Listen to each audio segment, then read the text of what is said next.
Look, sometimes we have a cursed start to this podcast, and this one's truly been cursed. As always, I'm yours, Ryan, and I'm joined today by my lovely duo of co-hosts, Brett and Alex.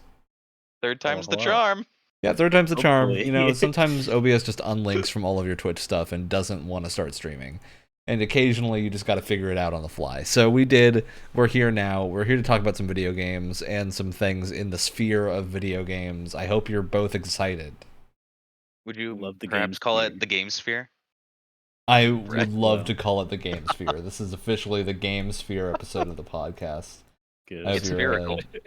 fully ready to be Game Sphered, whatever that means. All right. We got some fun things in the world of video games this week. Yeah? Some fun things. Such as. think Such so. as- RE4 stuff. You guys yeah, been we playing? got RE4. It came out. We're going to talk about RE4. Dark and Darker got DMCA takedown a It few did. hours Wait, what? ago.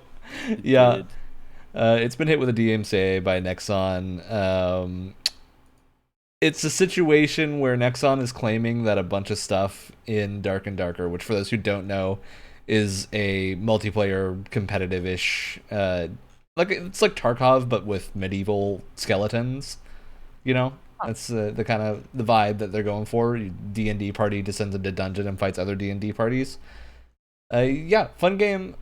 Getting DMCA takedown by Nexon because they are claiming that it's similar to some stuff called P3 Game, which I'm they not never sure. Released. Yeah, that didn't release. So That sounds like people copyright hoarding for the chance of getting a lawsuit. yeah, it's an interesting one. I think the big things coming out of this are that a number of character designs are near the same, but all the character designs that are near the same are just generic knight wizard. Like they're generic. They're the most generic character designs you can imagine for a knight and a wizard. It's not like a case of these are clearly stolen. It's a case of like these are super generic. The thing that's a little odd is the color schemes line up perfectly, which is the weird part of, you know, that could, there may be some legs on that, but I don't know. I'm not here to judge it. P3 never came out, so I don't know if it's still going to come out. I would imagine if they're DMCAing, it probably will, but yeah, I don't think this has legs. Any thoughts on Dark and Darker? Anyone excited for Dark and Darker? No, I don't even remember hearing the name before.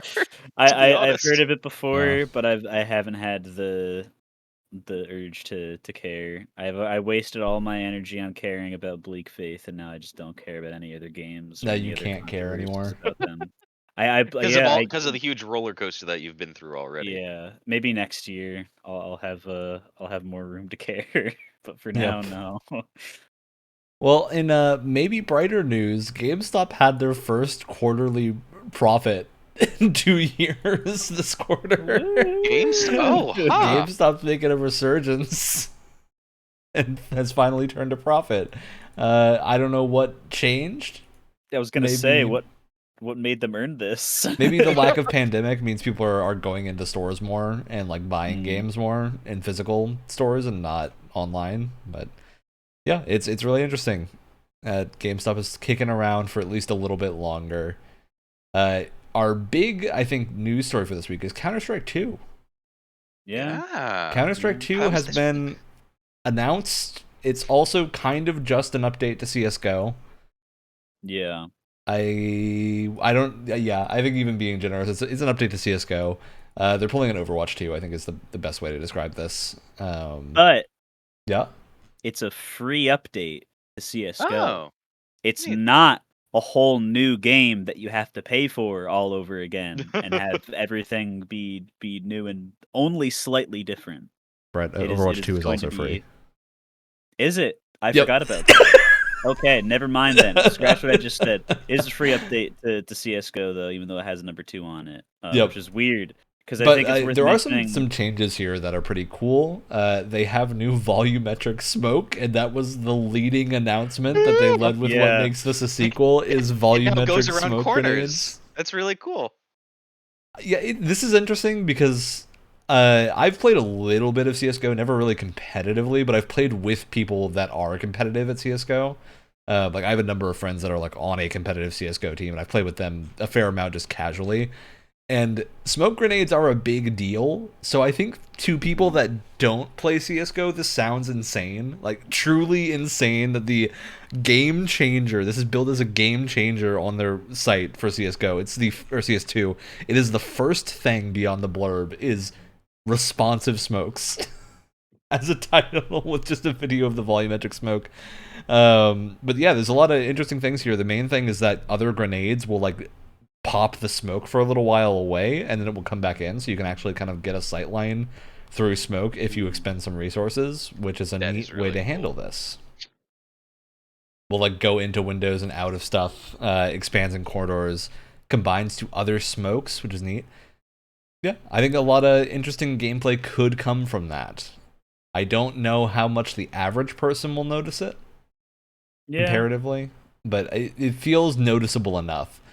The other big thing is that they're doing what they're calling sub-tick updates, which is essentially the way that servers and games work is they run at a tick rate, and that's when information is sent and received to the server. So that's essentially like if a game runs at a tick rate of 60, even if you're at like 120 frames a second, you're going to have like a 1 frame delay essentially to hit the 60 mark. You're going to always be acting on the 60 frame rather than the 120 frame. And anything on your side is client side. So there's an interesting thing with that in a lot of FPS games where some FPSs use a 30 tick rate, and that tends to feel really bad because most games aren't 30 FPS, and it's really hard to guarantee that you actually hit someone. And that's when you're playing a game like good example, Halo Infinite had like a desync problem at the start of its run where like you would get shot and then just die at the same time as someone else.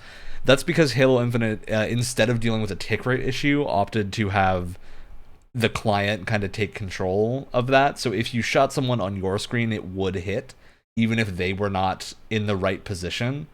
Which meant there's a lot of cases in Halo where you will both die at the same time because both of you were visible, even if one of you, it looked like you killed the other person first. Or like you walk right behind a wall and a second later die because they still saw you on their screen. The server Doesn't kind feel of very catching good up either to way. reality.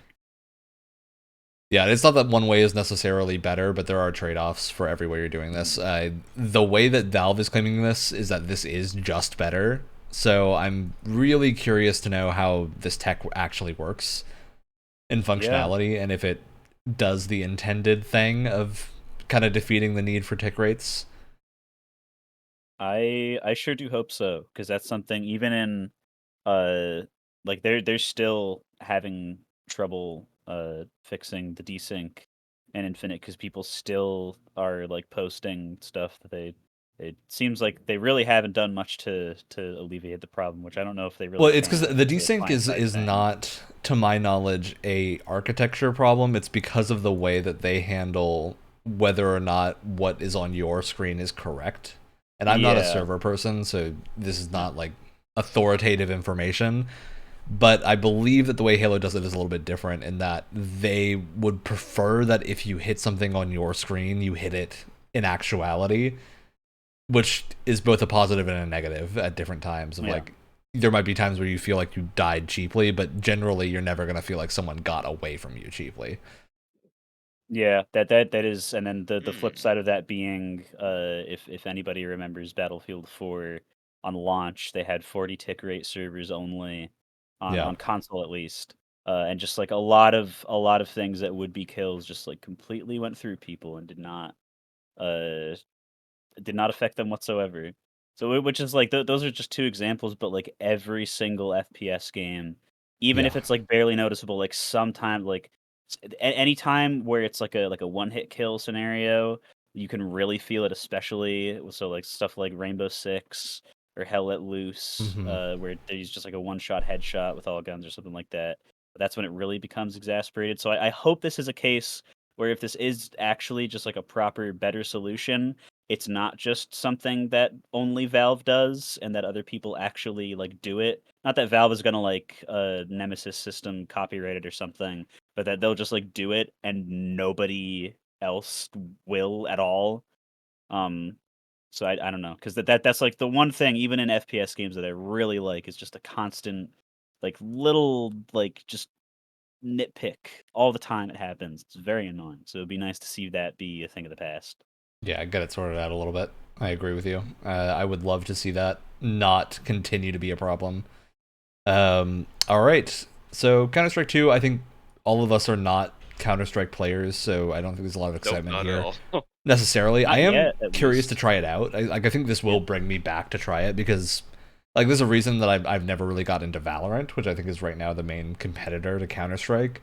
Is that Valorant to me does not have like the ability meta and whatnot. I would rather play in a PvE game than a PvP game.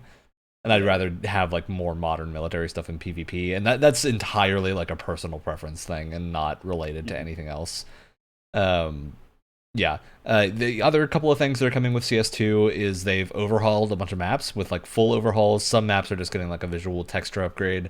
And then certain maps are just getting lighting upgrades. Like Dust is not going to be majorly changed. It's just getting some small improvements, but none of the actual like topology or nav mesh is changing. So they're going to feel exactly the same, which I think is an interesting way to handle of like having 3 categories of updates.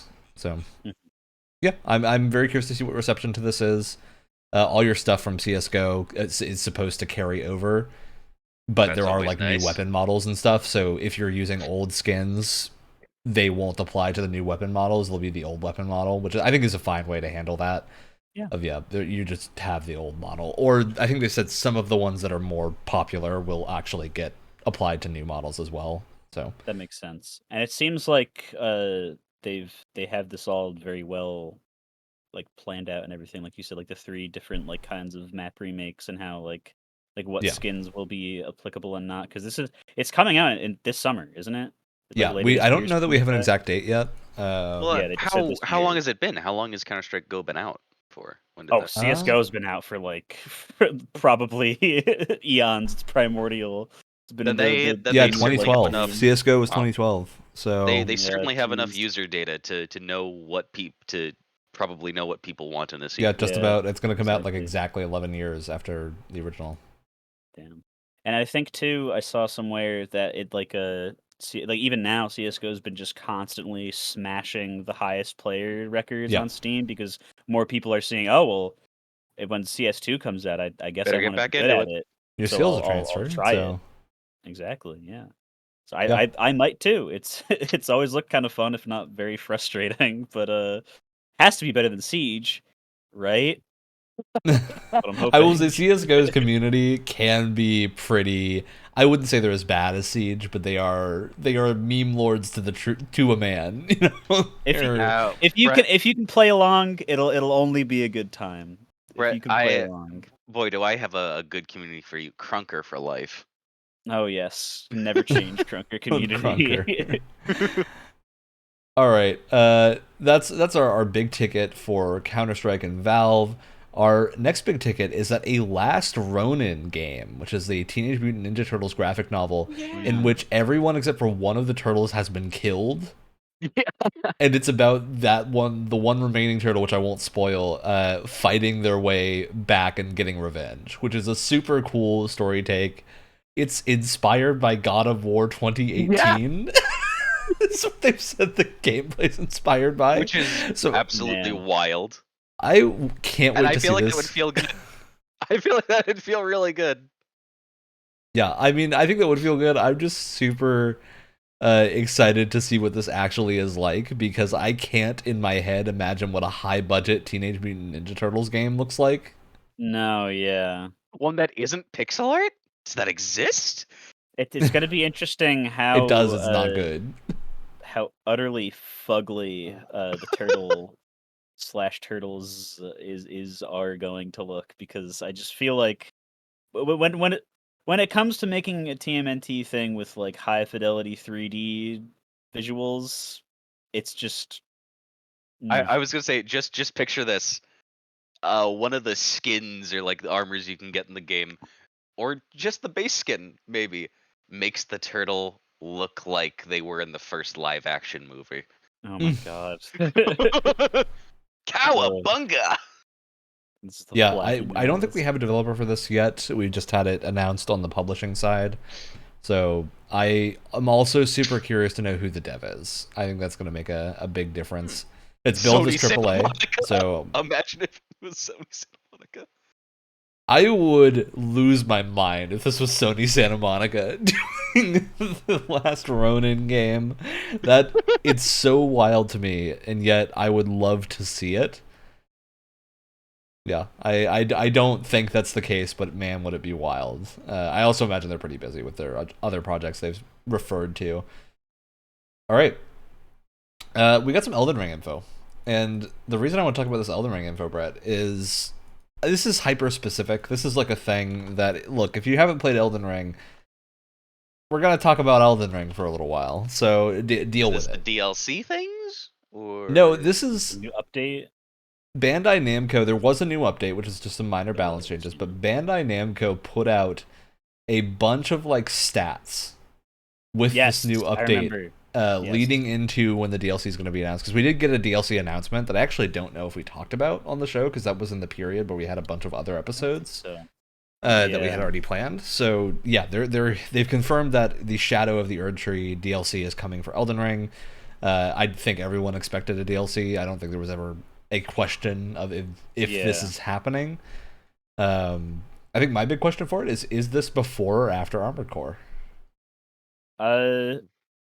Just like the general like discourse around what I have seen is people just assuming off random nothingness that it'll probably be after Armored Core, which it makes sense. I don't know. Certainly, it would be a bad idea to release them around the same time because you wouldn't want two of your... Yeah, you don't want to cannibalize your own community. Exactly. Yeah. But I kind of like that. I kind of like Armored Core coming out before Elden Ring DLC. Just less of the same thing to play in between. More of the same thing comes out. Yeah, I hope that is how they handle this. Mostly just because I want to play Armored Core, and if it comes out first, that means it's sooner. That too. So this year, right? Come on, right? God. Yeah, and that will line up with it being about a year from Elden Ring for the DLC to be coming out is a little bit after a year probably. So I think that's a good amount of time to pass for this.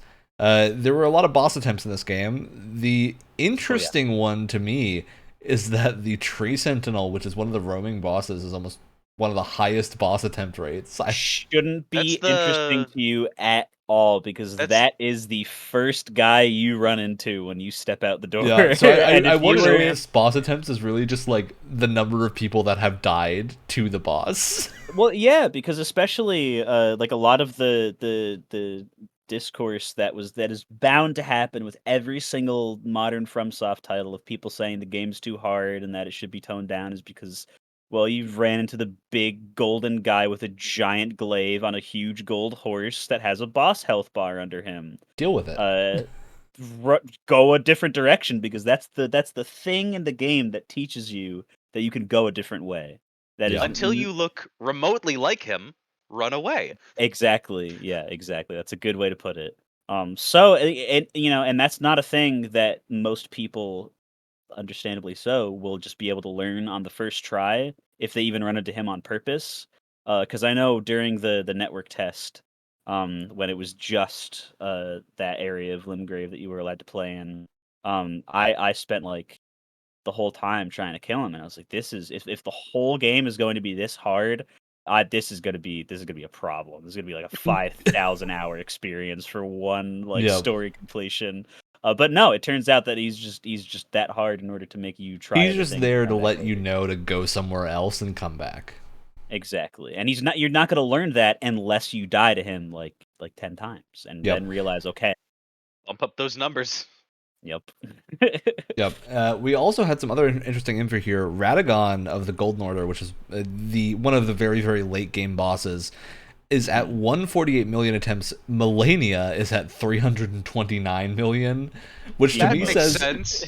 That makes sense to me because Millennia is real difficult, but I think less players got to Millennia than got to 'cause it's a Radagon. secret area. So I don't think this is just like Millennia is twice as difficult. I think this is saying like Millennia is like 4 to 5 times as hard because I imagine way less people got that far. Trying to find because one of my favorite. I tallied the amount of time. Here we go. I tallied the amount of times I died to every single thing with a boss health bar in Elden Ring on my first playthrough. Yeah. So Tree Sentinel, took 23 attempts total. But then those are not like, crazy numbers, Alex. No, yeah. Things like I say this. It took me 51 to beat Ornstein and Smough. Well, that's just Ornstein and Smough. But things like a bunch of like the jobber bosses I did on like first attempt or whatever. Margit was 15 tries. Akhil was 6. Godric was 35. Yeah.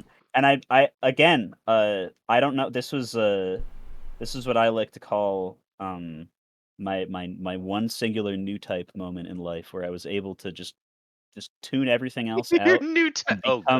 Become more than just a regular human being, because I am known, and I know this, to just get really, really mad after dying to the same thing over and over again, which is part of the fun. That's part of the point. Yeah. That's why people do that, and then they overcome it somehow.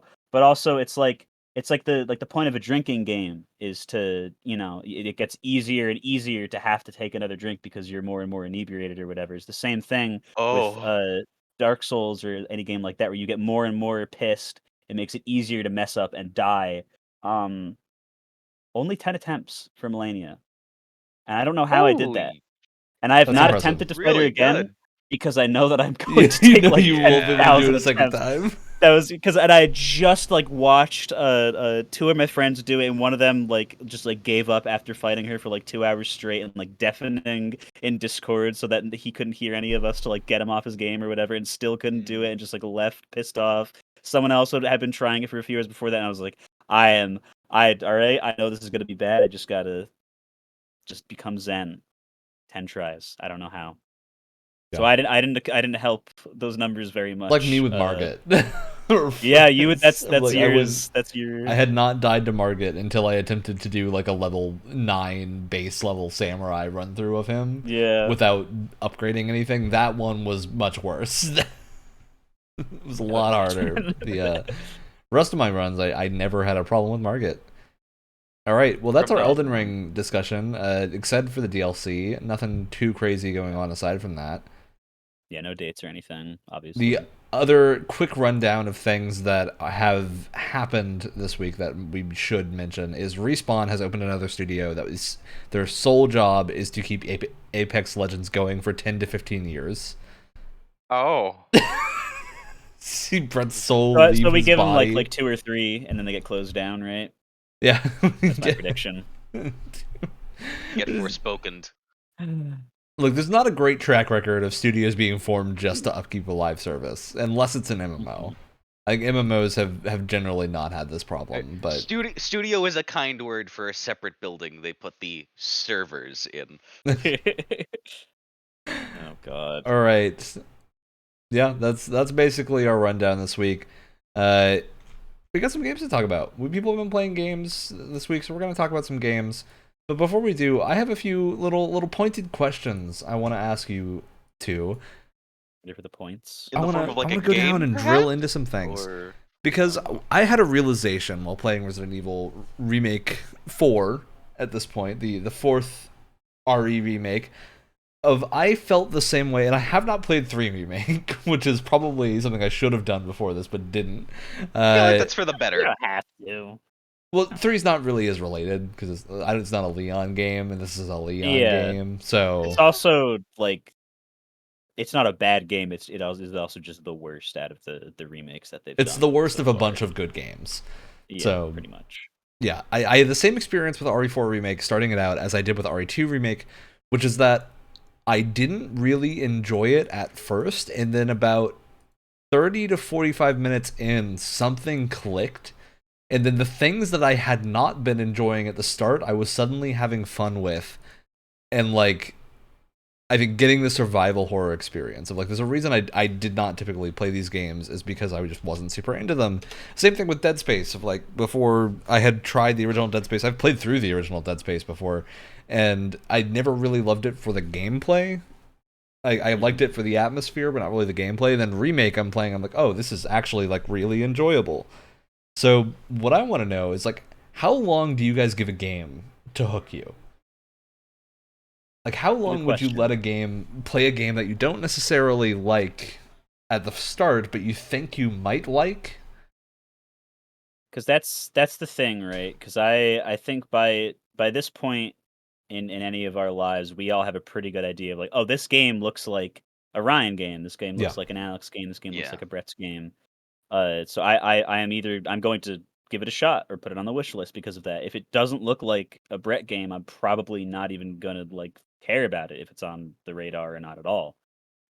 So like you like I'm already like this looks sick. I'm already like positively going into it 9 times out of 10 when I'm trying a game. So it actually takes me a pretty long time to be like this kind of is not working for me.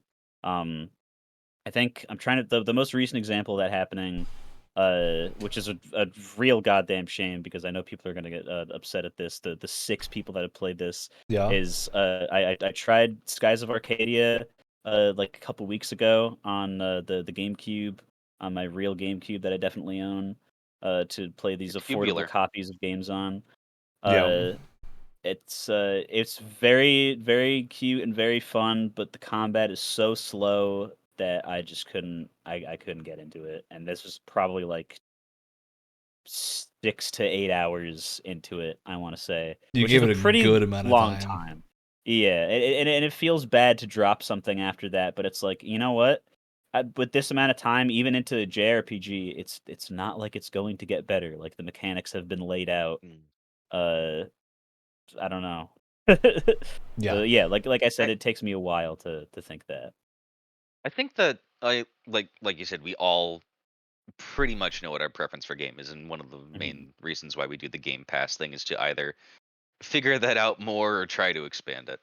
But I think definitely it's not a between spectrum for me. It is either it takes like a buffer zone of 5 minutes, um, around 30 minutes, or 3 hours for me to figure out if I like it. And it's like Yeah, if it doesn't have an extended sort of what I would call a dragged out tutorial like Persona does, or if the pacing Hmm. seems a bit off from what I'm used to. Um, Yeah, I'd agree with that. Like, I think generally, I think I follow your timeline, aside from games that have Persona style intros that just take a really long time. Though I'm a person that is kind of pre-primed to give those games that amount of time and then just get really angry that I gave them that time if they're not good afterwards. understandable. Because generally that's turned out well for me. Generally games that I spent that much time in have turned out to be good, like Persona and Shin Megami Tensei. But, which is a problem because 2 hours is past the Steam refund point.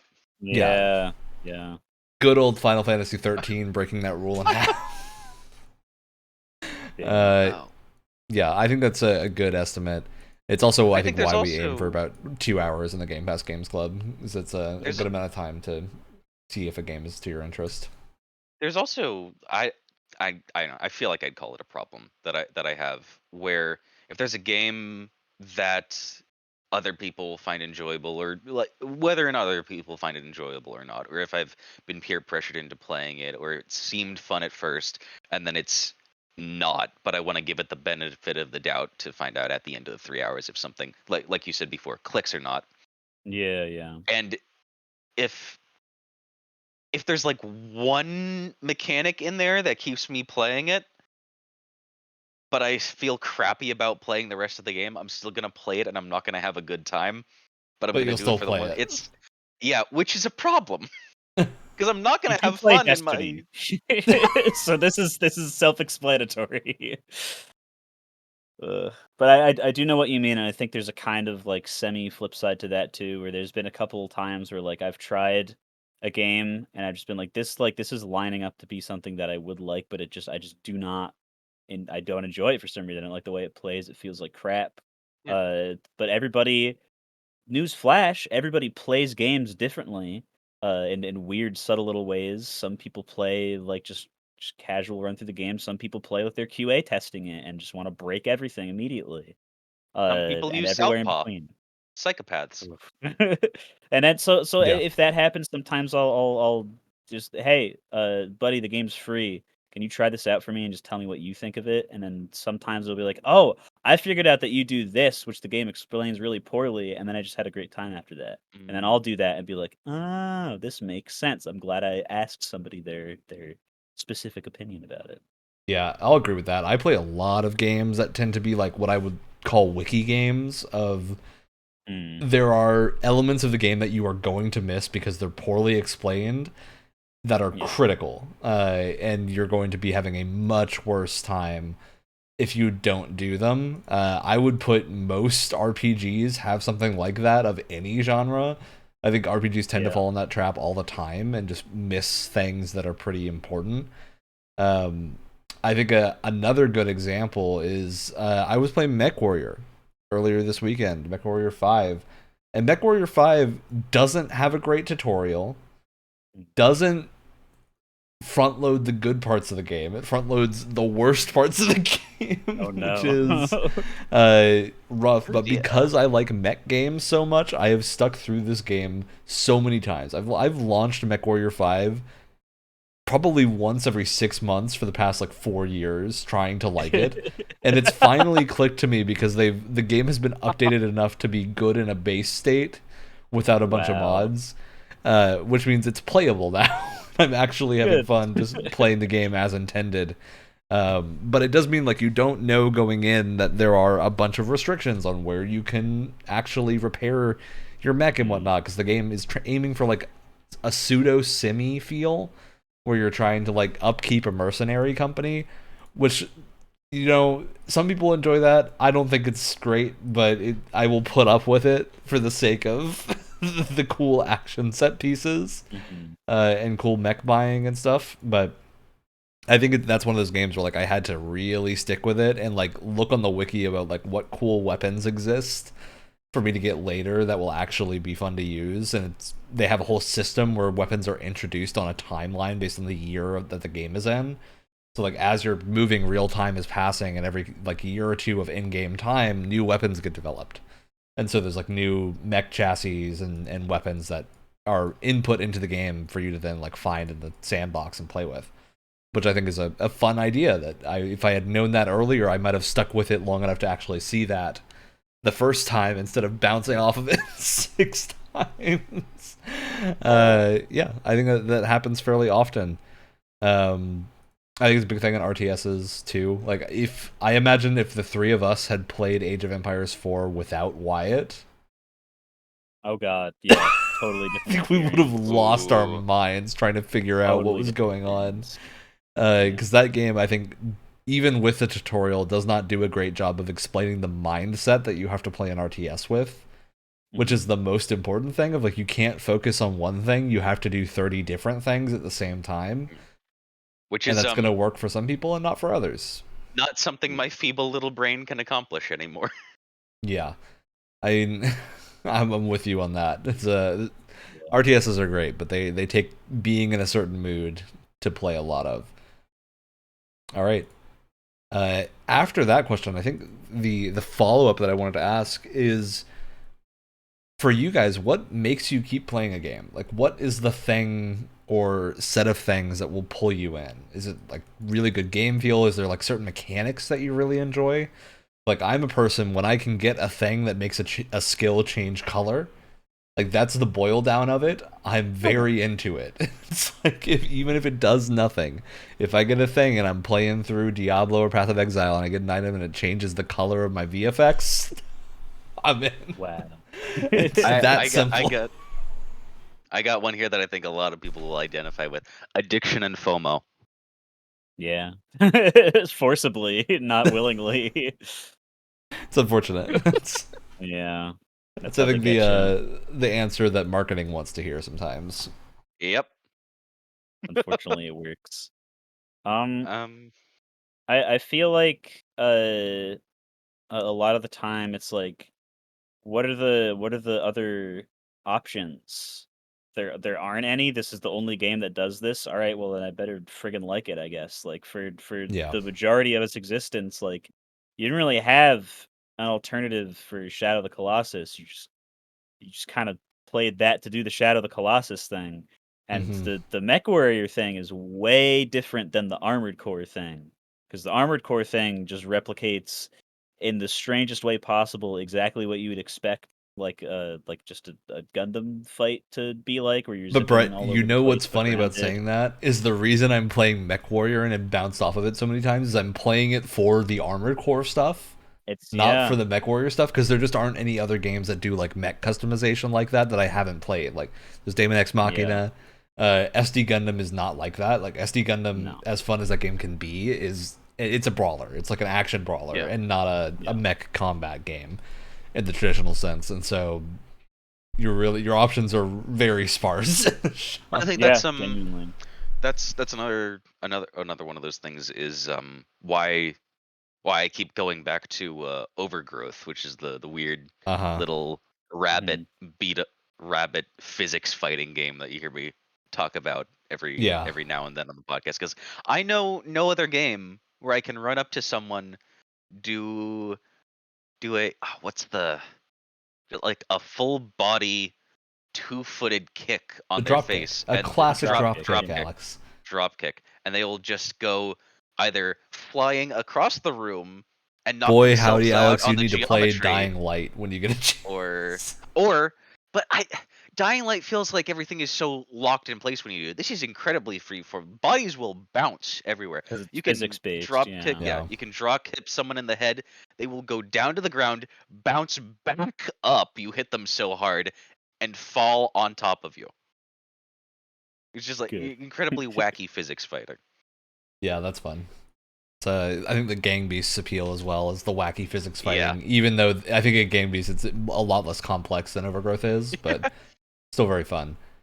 Whenever I can jump off of a burger Ferris wheel, Yeah. fall unconscious for 2 or 3 seconds, and then get up like, Yeah. all right. I know another thing for me is progression is hugely important to me. I need most, if I'm playing anything that's an RPG or other type of game, I need progression, not in like the sense of like I need numbers increasing. I need progression in the sense of as I go through the game, I need either new things to do or the things that I can do get cooler. Yeah. Where I think that's something that like that's part of the reason why I play so many FromSoft games is that they're great at allowing you to like achieve a full build at the end of the game, where you're just getting better at doing the one thing you're specializing in, which is really fun. It's the entire appeal of ARPGs. Like I think that is fundamentally what ARPGs are built on, is the enjoyment of that type of progression. Yeah, I tend to love that type of stuff, and it's a big reason. Like, man, I would love another Final Fantasy with a sphere grid or crazy mechanics like that are just big skill trees with cool stat boosts. It's a fun way to have a character that you can like change and specialize into a different field. Honestly, I think another thing might be the sound of fighting in the game. That's a good one. Yeah. Sounds are big. Like how it like the haptic feedback of hitting a person. I will say that's something that's keeping me playing. That's what I think made it so I was still enjoying RE4 Remake at the start of it, even though I wasn't super hooked yet. Is the sound of everything and the like visceralness of it all is so good. Same thing with Dead Space Remake. Like they're both incredible at that. That's the same Especially thing with with haptics. Like RE4 Remake, when you're walking, you feel like Leon's footsteps based on the material you're on, which is a simple thing, but they're like weighty, which means you have a really strong sense of your character, like being present in the world, that I don't think is there without haptics. That's why I've gone back to The Witcher 3 so many times, because I see a lot of reviews saying the combat's kind of clunky and weird, but my god, does it sound good to slice through or stab something. Yeah, a lot of that I think also comes down to music. That's where I'd partly put Final Fantasy 14. I think like a good 50% of how that game's combat feels is down to the music being so good that Oh my god, the raid boss music is phenomenal. it's so good that I think even if you are just like fully clocked out of the gameplay, the music will still keep you interested. in what's going on. Of like, I don't think I've ever played another game with multi-hour content where I haven't like put on my own playlist and just listened to the same song repeating for 4 hours because it's so good. And that's the Final Fantasy XIV raid experience. Just listening to the same song on repeat, and it's a great time. Yeah, I think it does a lot to make the games feel better. I'd also say, I think for me, music alone can be a reason to play a game, even if it's kind of bad. Definitely. If it's got a kick-ass soundtrack, I'm gonna be interested, even if it's a bad game. Yeah. I think good, like we played Anthem, bad, didn't enjoy it very much. The Soundtrack, music- pretty great. By the way, Not good also, enough to make me stay, but it Not was good enough to pretty make me good. stay, but that's not the fault of the soundtrack in that game. Yeah. one of our Game Pass games, Chained Echoes, fantastic soundtrack. You guys got to play it. It's really good. I did play the first little bit of it, but we're not allowed to talk about that. You were contractually obligated to only talk about the Game Pass games. We do the Games Club. That's definitely been consistent. Yeah, which up will until be this point. totally me not about a to rule. bring In up fact, I've been Origami open too. about that being not the rule at all. We're just going to avoid in-depth discussions. Yeah, because it is good, and I want to talk about it more later. Yeah, we'll talk about it more. Yeah, I think that covers the bases on that, and this is other things that people want to add to these two questions. The last one in this trio of questions that I had is for starting a new game, and maybe that a friend recommended to you in a genre that you normally don't like. Has there been a game that's like surprised you and you've actually really enjoyed that has either made you realize why you didn't like the rest of that genre or made you appreciate the rest of the genre? I think I talked about a similar thing last week with the games that surprised you or whatever. Time as a human concept, whatever week that Yeah. was. Final Fantasy III was the first non-Pokemon turn-based thing that I played. And like I said, I'm pretty sure I said this last time, it's not even like one of the renowned good ones, but it just felt so good to have more than one person in your attacking party at once that I was like, oh my god, how haven't they done this yet? This is oh, they have. Pokemon's the only one that doesn't. Oh. Brett, And that changed everything. It's the exact same thing for me, but with a different game. I was over at like someone's birthday slumber party. We were all playing Pokemon Diamond or Emerald or something like that together with the physical link up cables and that stuff. Nice. And then someone was like, "Yeah, I'm gonna let's put on Chrono Trigger." Chrono what now? It said me in my little little guy voice, huh? And then I was hooked because wow. Oh my god, that story compared to like the early generic Final Fantasies. I say generic Final Fantasies, they're all sort of whacked out of their mind, but Chrono Trigger It's also that I think was that's an interesting use of the term generic, because I think this happens a lot in like books and fantasy books especially, where people refer to like the Lord of the Rings as generic. It's generic because it established the genre and everything else took from it and has thus made it generic. Even if like, look, we can get a whole conversation about how Lord of the Rings is way more, Middle Earth is way more interesting as a setting than everyone else that has taken from it pretends it is. Probably. It's like the elves are so cool, but there's so many things that don't get taken. But I think that's like a case of Final Fantasy genericism, just being people copied so much from these games and have not necessarily the originals have not necessarily aged super gracefully, so they feel generic. Yeah. I don't remember any of what I played of 6. I need to play that again.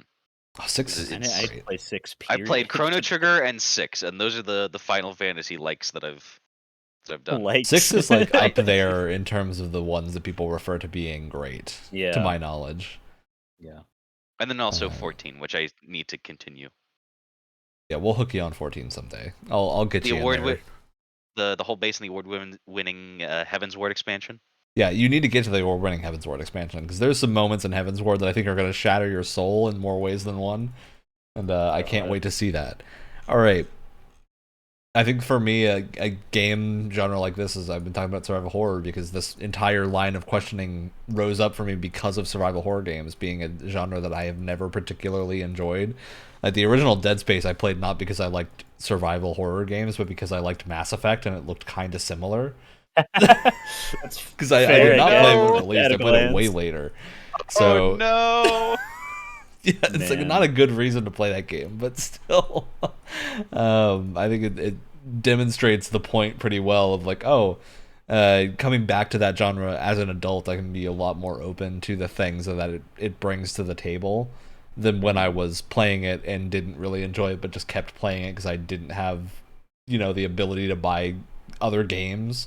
I think it's a big thing when you're like a kid or younger or on a tight budget. It's like you just don't have the capability to buy every game, so you're not going to know fully if even if you're not enjoying something, you might keep playing it because it's the only thing you have at that moment. Honestly, that was me with the Luigi's Mansion DS game. The DS one. Yeah. Interesting choice. Yeah, I think Alex, for you, this might also apply to fighting games because I think we had played a couple of fighting games randomly, and then we started playing the JoJo's one. Yeah, and the JoJo one I think hooked me because I already had investment in the franchise, but also the moves are just. It's also just a good fighting game. JoJo's All-Star Battle is legitimately just a good fighting game. I think all the techniques and moves that you can do, there's a pretty concise list for every character. It doesn't get insane with people generally have 10 or 15 there are some characters that are more complicated, stuff, but most of them have 5 to 7. Yeah, it's a good number. Yeah, it's a very doable list of moves that you can test out and have fun with. And I need to get you to try a Tekken match at some point, Alex, and see if you have an aneurysm reading the move list. Oh my god! Tekken does a thing where they label every individual punch. So the move lists are 80 things long, but most of them are just you turn, you're moving left and you punch, you're moving right and you punch and it has a different name. You're moving forward and you punch and it has a different name. It makes the move list look super intimidating. Another thing that I'm thinking about doing now that I've already suggested origami for this month, I'm at some point I'm either going to make you guys play All-Star Battle R, or we can dive into Guilty Gear Strive. Yeah. I will. If you don't, I will make people play Guilty Gear Strive because Guilty Gear Strive. If neither of you do, I will. Are you kidding me? Yeah, Strive is a great game to get to kind of know what fighting games are like because it looks fantastic, it plays well, and it's very quick to understand compared to other fighting games. The trifecta of good things for fighting games to get new people in. Mm-hmm. All right. Any other thoughts on games in a genre that you didn't normally like that you have played and enjoyed? I'll mention it again, but I was going to say the rhythm games, being Hellsinger. Metal Hellsinger. What's Metal Hellsinger? Yeah. Was really good because my previous experience with rhythm games was once again on the DS with Rhythm Heaven, and we not having rhythm at the small age of whenever I played it. I wonder if that's probably pretty similar for a lot of people with Hi-Fi Rush. I think Hi-Fi Rush got a lot of people to try it that would not have otherwise tried that type of game and really enjoyed rhythm it. action goes so well together, so it's also just a nice, because a lot of people are used to action games, so that's a really good way to blend in things and get a bigger audience. Yeah, I agree with you. It's a good way to kind of get people to, because action games are going to have a rhythm on your own even without music. You just tie it to the music, you got yourself a winning recipe. All right. Well, with that set of questions done, we're going to move on to the games that we've been playing this week, talking about some stuff we've enjoyed. This actually covers the past few weeks because we've not had an episode like this in about a month. So if you've played something in the past month or so that you've enjoyed and haven't talked about, or even if you have talked about it, you have different feelings about it, I think it's a good time to bring it up. Well, since it is topical, even though I haven't finished it yet, or ever, I'm putting my fat white ass down, and I'm going to finish Resident Evil 4, the original version, because I've been sitting on it for so long, and I started over to do a new playthrough on the Xbox. And when people say that this game didn't need a remake, by the way, it really didn't. It really didn't need a remake. So it's a good thing that the remake's really good, because if it was it justifies its existence. Exactly. If it was subpar, you'd have people whining about how it didn't need to be made. but I'm sure some mysterious party will talk about that one a little bit later. But yeah, I don't know. It holds up like super crazy well if you're okay with having to deal with not being able to move while shooting. That's like And if you're that is not, a you have the hurdle. remake. Yeah, there you go. Or if you're not, you could just play Dead Space, because when people say that Dead Space is just Resident Evil 4 in space, they ain't lying. It's true. The devs themselves actually said that because that is just what they wanted to make. Yeah. But yeah, it's super fun because I'm not really like into the Resident Evil lore. Like I know the different like strains of viruses or whatever, and that Umbrella is bad or whatever. But like 4 especially feels so removed from that because it's just in a very strange setting, and it's international. It's not in Raccoon City anymore, of course. Um, and it's great that you really don't have to care, because I've been skimming the notes that they leave around the town to tell you what they're doing, because it's a video game. And I understand, and I don't really have to care because no matter what happens, everybody's gonna leave, and the camera's gonna really hilariously zoom out from Leon's position and go, "Where's everybody going? Bingo!" Just like Leon, Leon as a character, and that's not Brett, a I that's not a want you to know that paraphrase. line is that is line Yes. for line in the remake. That's the Word one for thing word. that I looked up to make was there because that still happens in probably like the first like half hour of the remake or something like that, right? Yeah. Like if you don't get like not eased in, thrown in face first to Resident Evil 4 with that as the thing that does it, then you're not. They did it wrong basically, because Leon is hilarious in the original game. Because you kind of get this vibe that after what happened in 2, where he basically, it wasn't his fault. He just basically just failed because you couldn't possibly succeed in Resident Evil 2. You just succeeded in saving a little group of people, pretty much. Yeah, he's like he found out what happened, but how does that help anyone at this point? Yeah, it could have made him really sad and serious, which it does because he takes the mission very seriously. But it also, now that he's really experienced now, he just But with thinks humor. he's way cooler than everyone. So he's a total dork, and it Oh just my doesn't God. stop. Like every couple minutes, there's just another thing that he says in the most like wonderfully stilted delivery possible. It's just it's amazing. It's so good. There's something Yeah. about that level of cheese that is just incredible. And also his interactions with Luis and Ashley or whatever. That's all. They're adorable. There's a reason people really like this game. It's because not only the gameplay is very good, but also because the characters are very silly and stupid in a good way. It's also like I don't know how the new one plays with like specifics because I haven't tried it yet, but it's not an easy game. It is they managed to some keep. combat encounters have taken me some time. Of like I've had to Yeah. retry them a couple times, get a handle on the feel of it, which I think is And what I you don't want. know. Wow. I don't know if they still do this, but if a guy is wielding a chainsaw, he will kill you in one shot, and you will just Oh, die. Yes. And in the original, okay, good. The 'Cause the that's that. twist with the new one, if you time it Chainsaw. right, you can parry the chainsaw. Parry. Yeah. That is your what's the one line? chance. God, Or what's the else line? you are Grade the screwed. chainsaw? Something like that. Yeah, you stick your knife in Um, the chainsaw, and it basically will do a ton of damage to your knife, but prevent you from getting one shot. which is more important. Yeah. Yeah, the best answer to Chainsaw Man, run away. Don't be Yes. nearby. Run away, and then I mean, well, flash grenades work on everything, so you just flash them and then kick them over and just stare at them on the ground and just with the knife over and over again until they die. But yeah, it's very fun. And I can't even say it's a shame they didn't make more games like it because it is like the foundation for every single third-person shooter that came after it, which is crazy because we talked about things being generic before. I feel like there's things that original RE4 does that things that come after it just completely like forgot. Like you don't have to just do some weird like mushy button contextual combo to go over something. You just step near a ledge and a button prompt comes on the screen that says press X to vault over, and Leon just does it. There's no weird thing or whatever. It's crazy. There's no stupid cover mechanics. You just if you don't sit behind something of your own free will and you just take a bunch of hits, you're gonna die. I don't know. It's just a satisfying, crazy. Also, that the game had like the worst dev cycle ever in history.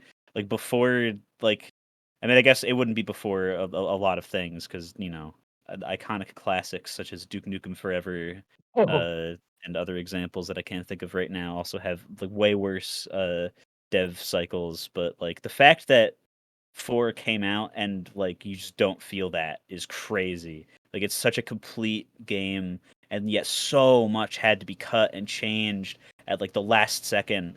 Um, it's just crazy that the original feels so like good to this day, as if they like knew exactly what to do and just like could bang everything out one to one. But like it was a stressful dev cycle because even Shinji Mikami was like, dude, I wanted to just make another regular old Resident Evil game, but the remake for Resident Evil 1, which is like super bare bones survival horror, it did not sell well at all, which is crazy because that's one of like the most renowned horror games ever, but it sold like terrible because it was only on the GameCube for some reason.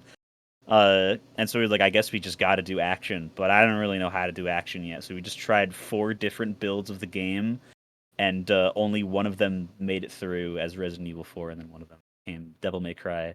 Different story for a different day. But yeah, and interesting that you point out the feeling of Leon walking around being very satisfying, because even back to the original game, the guy on the sound, I forget his name, he was like, this game better sound incredible because this game is all about shooting and beating the crap out of things. So the guns better sound great, the kicks better sound great, everything better sound meaty as hell. And so it is actually like a very early example of a game where each of Leon's feet has contextual footsteps.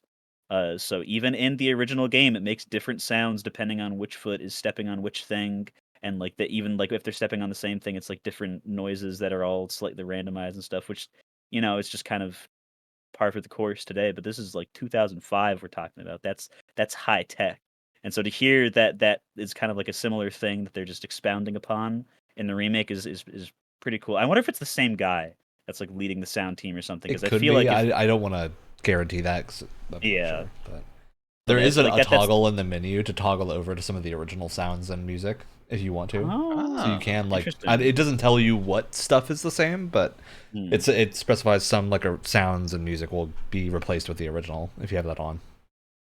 Because the original sound still holds up really well today, I think, and wouldn't feel out of place in a more realistic looking game. Yeah. So, yeah, I've finished I just last night got up to the beginning of the castle. I finished the village segment, and I will say no more, not spoil it for anyone else, including Ryan. Yeah. But it's like the third of the game done, I think. Yeah, so I'll start then because I think I've been playing Resident Evil 4 Remake, having not played the original. I have not played the original. I've played RE2 and I've played RE0 and 1, but not 3 and not 4 and nothing past that. So I'm trying to make my way through the series now with the remakes, and it's been very fun. RE2, I think. Originally, Wyatt and I had planned to do a little bit more about that, but I think we largely just talked about it in the Halloween episode a ways back. Largely because Wyatt had like severely jumped off of RE2. It was not enjoying it as much as he had expected he would. And for me, it was the opposite of I did not expect to enjoy that game, and then got really hooked about 3 hours into it. Hell yeah. Things started to make sense, and like the mental map of the police station had formed in my head, and I was like, okay, I see the enjoyment here of like, it feels like I'm much more capable of handling threats even with no resources later in the game because I know my way around. RE4 feels notably different, but still kind of the same, which is super weird. I'm not used to sequels feeling like this, where mechanically a lot of the game is similar, But you have a number of additions of like you have parries now where Leon can, if someone tries to melee him, he can parry it and you'll get like an instant kill opportunity off of that. So there's a lot of cool stuff you can do with that. You have like a crazy roundhouse kick you do that sends people spiraling and gives you pot shot opportunities with the gun, or sometimes they'll fall on their face on the ground and you can just instantly slash them with a knife. They're dead. There's enemies that like revive and do this crazy animation of like their neck splitting apart. And those the way to kill them is you see like a body that you've downed normally start shaking and you know, okay, I need to go stab that now, or else these like special infected basically come out and you have to fight them again and kill them a second time. So a lot of like similar stuff to RE2, but much more action oriented. There's way more ammo and whatnot around, and I have yet to run out, even being like very guns blazing in terms of trying to take things out. Because there's a benefit here to actually taking enemies out, is you get loot from their corpses and you can get money to buy guns and ammo. Actually not ammo, I don't think you can actually buy ammo, but you can get like guns and various upgrades for your guns, and you can repair your knife, which is super handy. So lots of fun things to use that on. You can get special things like gems. Enemies will drop grenades and loot and ammo all the time, so you're not really running out of things. You might have to switch to a different weapon, but I've yet to be in a situation where I did not have an option in a fight, and yet I'm still in the village section. I'm probably getting close to the end of that, at least in terms of like having found all the explorable areas, I think, looking at the map. But yeah, I'm looking forward to continuing. I think the game is really fun so far. But I had the same reaction I did to RE2, which is like the first 30 minutes or so, I was not super into it. And then it clicked. And as soon as I got to the second area and the game put me on a ledge with a sniper rifle and was like, here's a bunch of enemies standing around, do whatever you want. That was where I was like, okay, I'm just going to treat this like an action game at this point. And that has felt a lot more fun to play because the game is giving you just enough resources that you feel like you're pressured, but not too pressured that you're unable to do something. Yeah, it's been, I think it's like very well balanced on the normal difficulty. Very difficult at times of like, you have to play well, even being able to having so much ammo and whatnot. You still have to reload and still have to deal with the fact that aiming is slow, and you need to, if you're not standing in place, you're less accurate. So it does help to end up standing in place, which means you're waiting there, you're sitting ready for enemies to attack you. So you have to constantly be on the move and like finding new areas to be safe. Sometimes an enemy that's like a lot more dangerous will come out with a chainsaw or with a big hammer, and you have to kind of plan around them. To my knowledge, you can actually kill them in this game, unlike some of the stuff in RE2. Like, I don't think you could actually take out Mr. X or Nemesis or whatever it was. Yeah. In RE2, but in this game you actually can like take out the chainsaw threats and whatnot. It just takes a while. So yeah, you're capable of fighting back way more than RE2. Just felt very fun. I like the upgrade system. It feels a lot more understandable than finding random items that let me upgrade, is to like actually just pay for it in the store menu. Yeah. I think hilarious that feels better. Because it's less realistic to just have cloaked shop man randomly appear around the the castle. Yeah, I think what it is because I can choose what I'm upgrading. I'm not like, if in RE2, if I miss an upgrade for a weapon I really like, that weapon just feels worse for the rest of the game. Especially if I didn't know that was there because I wasn't playing with a guide or anything. So with RE2 or RE4, it feels a lot more like I can kind of choose my playstyle relative to the options that I've given. Yeah, I think feels really good. So yeah, first impressions of RE4 very positive. I'm excited to keep playing it. All right, Alex, you been playing anything fun? Can we talk about a beta? We can talk about a beta. I just have to do the big disclaimer of, hey, we're gonna talk about Diablo 4. I work on Diablo 4. Opinions are our own and are not relevant to Blizzard at all. I'm not gonna talk about anything that isn't public. The beta, play the beta. You have like no time when this podcast is out. It's over. Play the game when it comes out. It's a good time. I've been playing 2 games recently, but Diablo 4 has been taking up the most of the time. Because unfortunately, by the time people hear this who haven't started it yet, I want the puppy backpack. I'm going for that puppy backpack. Gotta get the puppy backpack. I'm level 24, so I should have earned the puppy backpack when it comes out.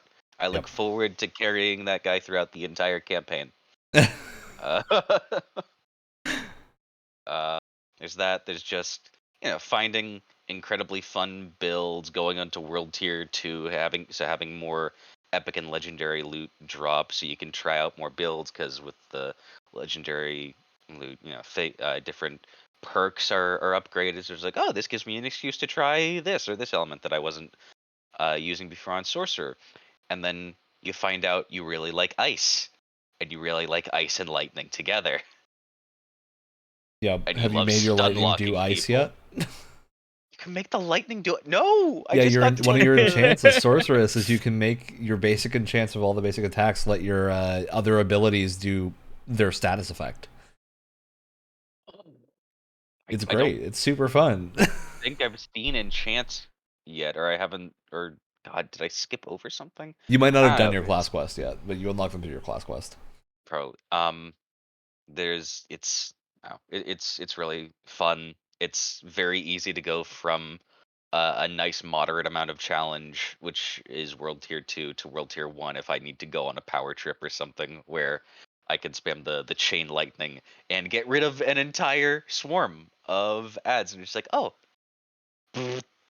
full screen clear. Yeah. Yep. All right. Yeah, I also have been enjoying the Diablo IV beta. Just because I work on the game does not mean I'm not a huge fan of this genre of games. I love all ARPGs. I play every single one of them that comes out. And yeah, I've been having a lot of fun in the beta too. It's been a good time. We tried to do a world boss earlier and completely failed to do it, which was very funny. We got close, but not quite close enough. His swipe is brutal. Oh yeah. I'm looking forward to the full release. And I'm curious, Alex, are you seeing the shared DNA with Destiny? The build crafting DNA? The build crafting, absolutely.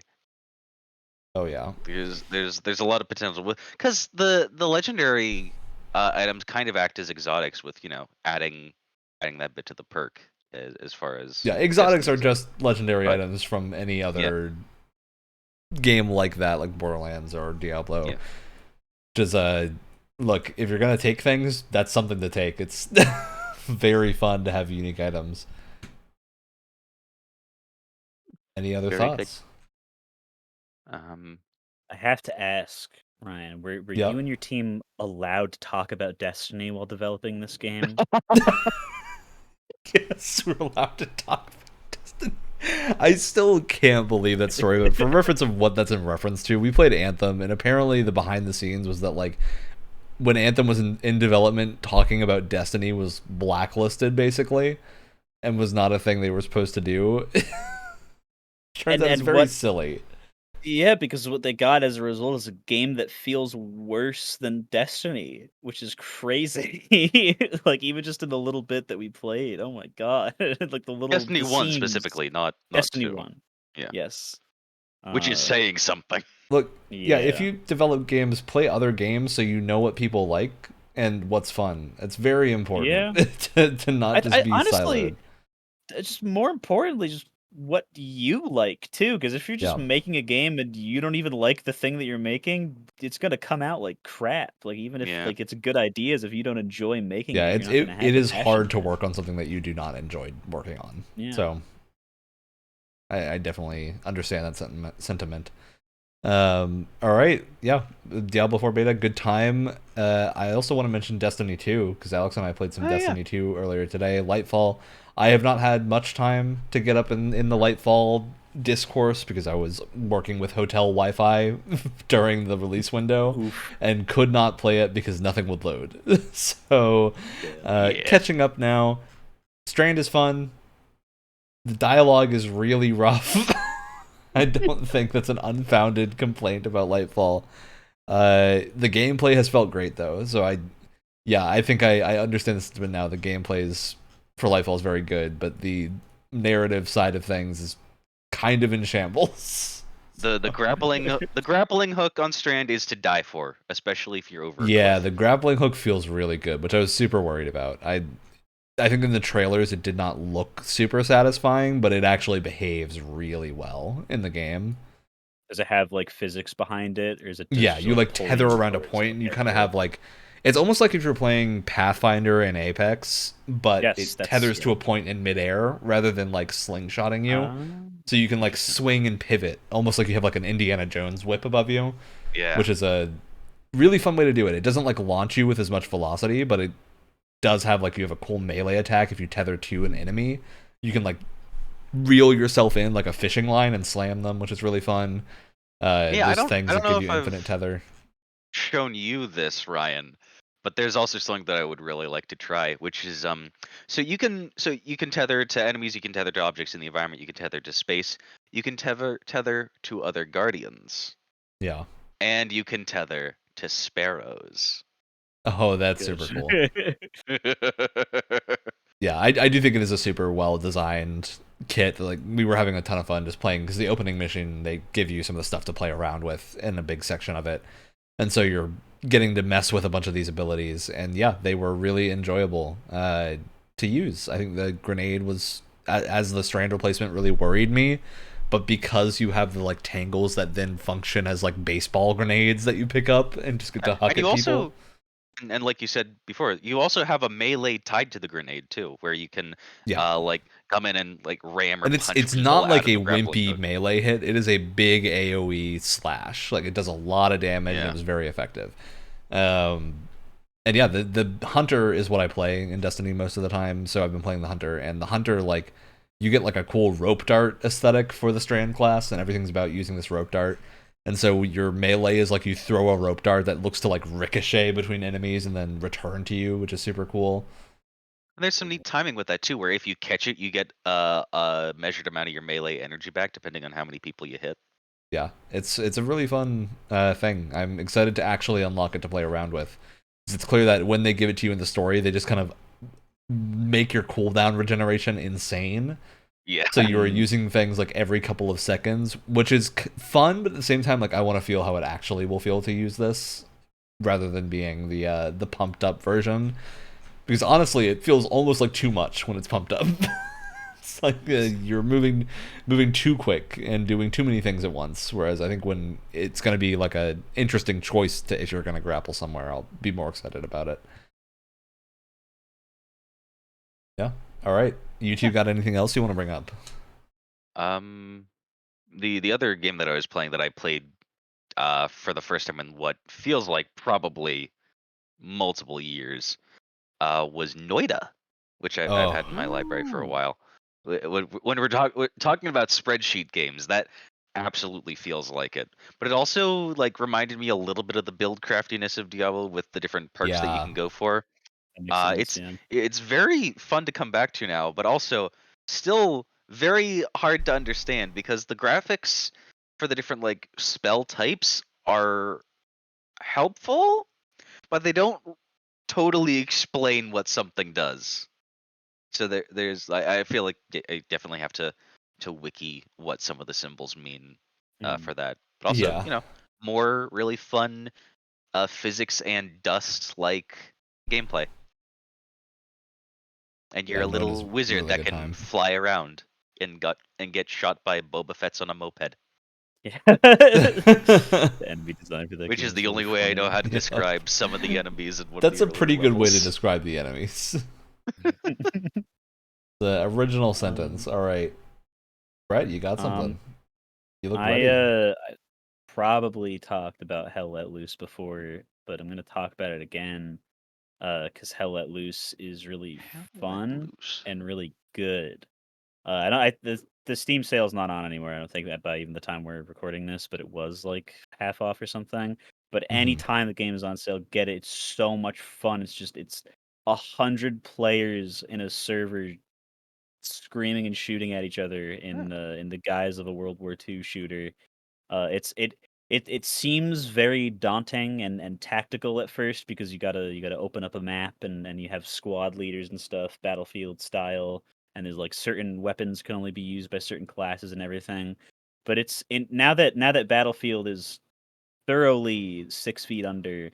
I'm glad that small indie teams have been able to pick up the corpse and The scraps. take the little pieces of it that work really well and keep it going, because it is super super fun. And it's crazy how, like, because I remember playing Battlefield 5.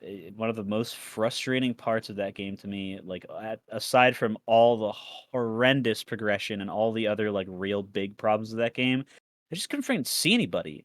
It felt horrible to play on some of the more busy maps, like I think it was Rotterdam or whatever, where it's just Yeah. wreckage and it's just gray Yeah. wreckage everywhere. And one of those bricks, that's not a brick, that's a guy's head, and he was pixel peeking you, and you are dead now. Oh, Because you can't spot people in Battlefield 5 to where they have the little Dorito on their head to denote that oh, someone is there. you can do that in 4, right? Yes, you could do that in Mhm. in all of the good ones prior to that, I'm pretty sure. Which, like, they removed it because people were complaining that it made it too casual, but you're not in, like, I'm ROTC, sorry, have I dude. You're ever playing seen? Battlefield. I was gonna say, have I ever seen Battlefield in any esports event? They tried, and it flopped so hard that I don't even think that version of the game, like, fully released with 5. Yeah.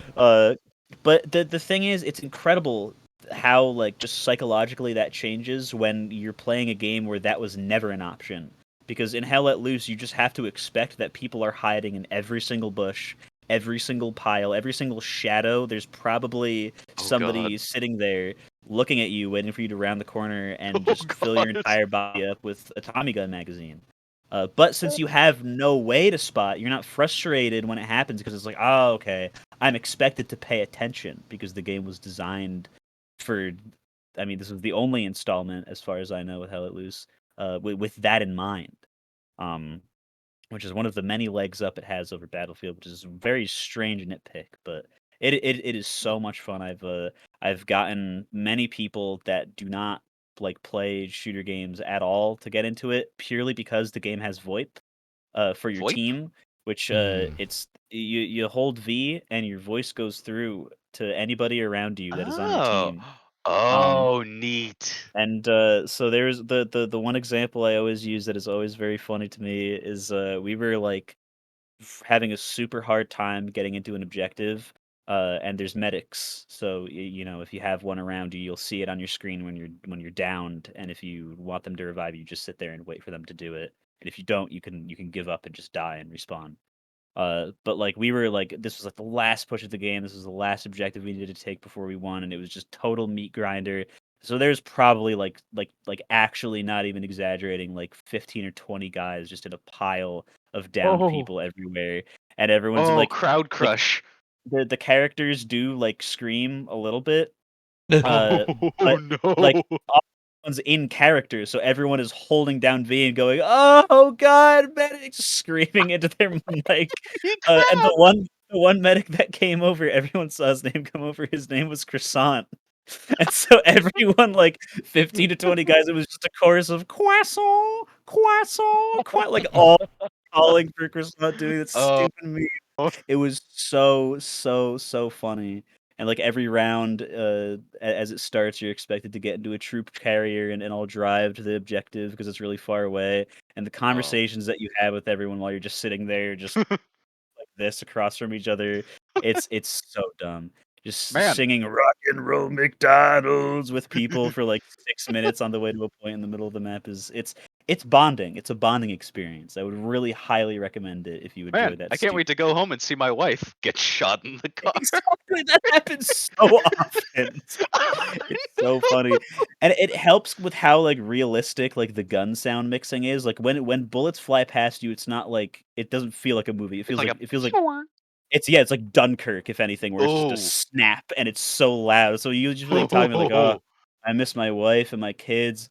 It's been months," and then just million just machine gun bullets fly by and everyone starts screaming. You're like, "Oh my god, my wife, my kid!"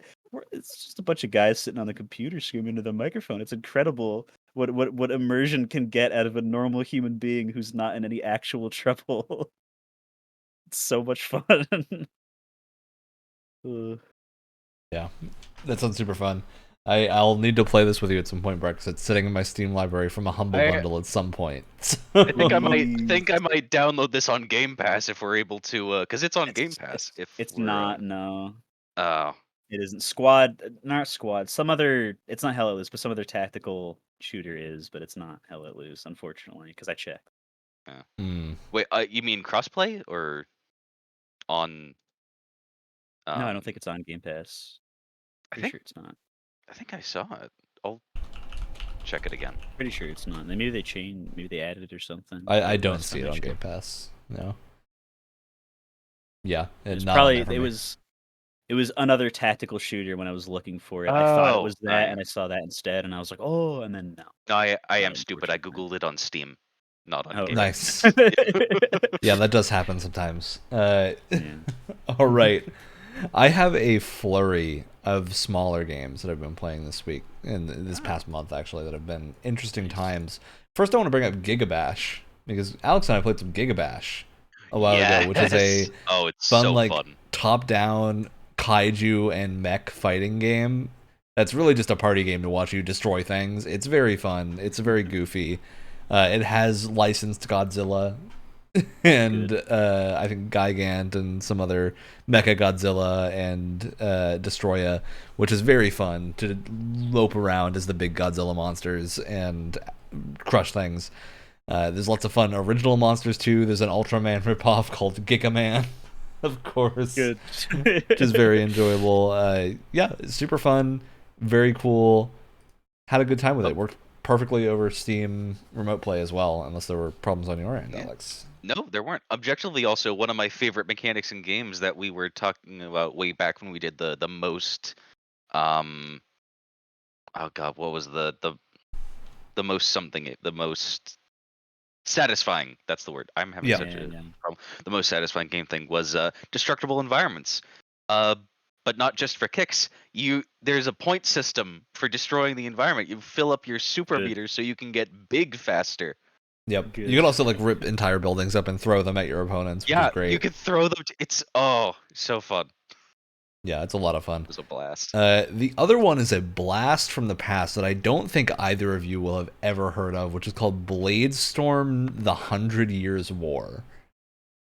So Bladestorm: The 100 Years War and its sister game Bladestorm Nightmare, which is a updated and re-released version on the PS4, is a Koei Tecmo Omega Force, so Dynasty Warriors developers, but it is in the 100 Years War starring Joan of Arc, and you play as a mercenary in the game. Awesome. You run around leading mercenary squadrons, and it doesn't play like Dynasty Warriors at all. It is not a pure action game. The whole thing here is just a weapon triangle, and you can grab and ungrab squadrons of things. So you can grab a squad of cavalry and get on a horse and then charge into a line of infantry and crush them. But there's spears there. Whoops, all of your cavalry are dead. Time to go find some archers to fight them. And it's super interesting game. It's back from 2007 or something was the original release. And Bladestorm Nightmare is just an updated version of that original release and not a full new game. So it's an old game, but it plays really well for being that old. And I am very surprised that there hasn't been something else that's a follow-up to this since then. Because legitimately, I haven't played anything else quite like it. I'd kind of put it in the same category as a Mountain Blade type game, but it's way less single unit than those. Yeah, because Mountain Blade, you can get way bigger armies, but Bladestorm, it's a lot more abstracted. It's a lot more action-y than Mountain Blade. And you have a set of abilities for each unit that you can use. Lots of crazy stuff going on. The maps are big maps, and there's simulated war dynamics happening between the French and the English. And the big deal with being a mercenary in the 100 Years War is that they flip sides constantly. And so you can flip sides constantly to make a better profit from the other side. There's something about anime Joan of Arc that is really funny. I'm looking at pictures of the game right absolutely. now. It's really funny. Yeah, anime Joan of Arc is hilarious. It's startlingly good for what it is. The unfortunate thing is, to my knowledge, this game basically never goes on sale anymore because it's so old that Koei Tecmo doesn't care. and so it just doesn't get sailed at all. But yeah, I picked it up on Humble for a relatively lower amount of money. And the 100 Years War and not the Nightmare version is on the PS Plus like classics program that you can stream, which actually is what convinced me to buy the Nightmare version, because I played that and was like, this is really enjoyable. I'm gonna pick up the actual more modern version, and had a really good time with it. So yeah, Bladestorm, if it's ever on sale again, highly recommended. Very ridiculous. I'm not gonna play much else like it ever. So Awesome. it's on the list. All right, those are my 2 surprise things. Any other games people have been playing that they want to talk about? Or have we run the gamut? Have we done it? I think the gamut has been I think run. we've done it. Gamut's run, which means, well, hey, it's shoutouts time then. We did it. We talked about games. We talked about why we will stick around and play games that we maybe don't like. We covered a lot of ground here, and that means it's time to shout something out. So who wants to start with shoutouts? I'll shout something out that was supposed to be a game that I would mention here, but things piled up for a class and I forgot to download it. The Nice. Castlevania DLC for Dead Cells. Meant Oh, to play yeah, it that a did while drop. ago. I'm excited to play that too. It seems like it'll be a really good time. Looking very forward to it. All right, you go for it, Brett. Shout out to the thing that happened literally right before we started streaming, where not in a conversation, there was no context for this message. My mom texted me Metal Gear Solid, no punctuation, and asked about it because people in a book she was reading were playing it and wanted to know what it was. Huh. And now I'm going to show her what it is tomorrow because it's almost the time. Brett, when I'm so she's curious to going know be what asleep. book she was reading that people were playing Metal Gear Solid in. Yeah. It's, I think, Tomorrow and Tomorrow and Tomorrow by Gabrielle Zevin. It's great that includes Metal Gear Solid. That's a really Somehow, solid. Yeah. Yeah. After that, she put Kohima. Sorry, Kojima. Kojima. There's just something about that that's glorious. Good stuff. Yep, that's really fun. All right. Well, for me, I gotta shout out a little game called Asterigos, Curse of the Stars, not Call of the Stars.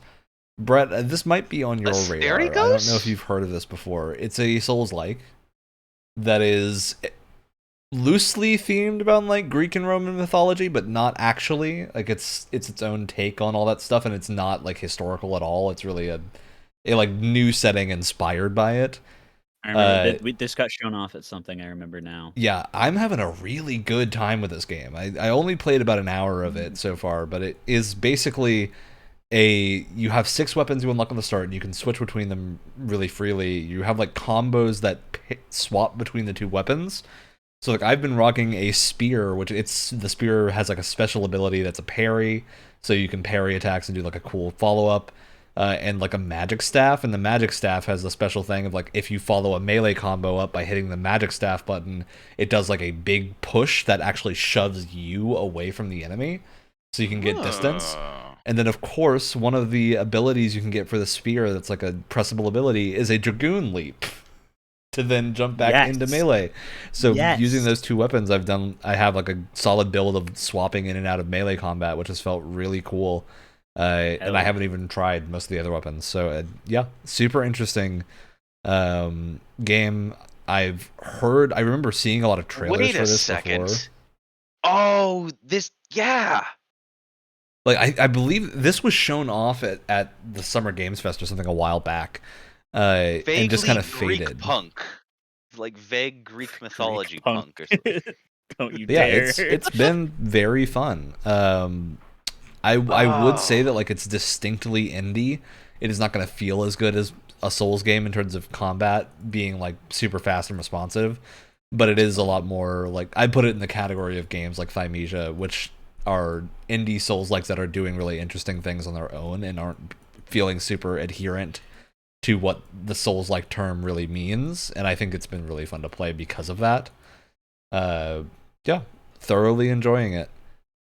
All right, that's the end of the end of the podcast. as always, Tuesdays at 7 p.m. Eastern Time on the podcast platform of your choice.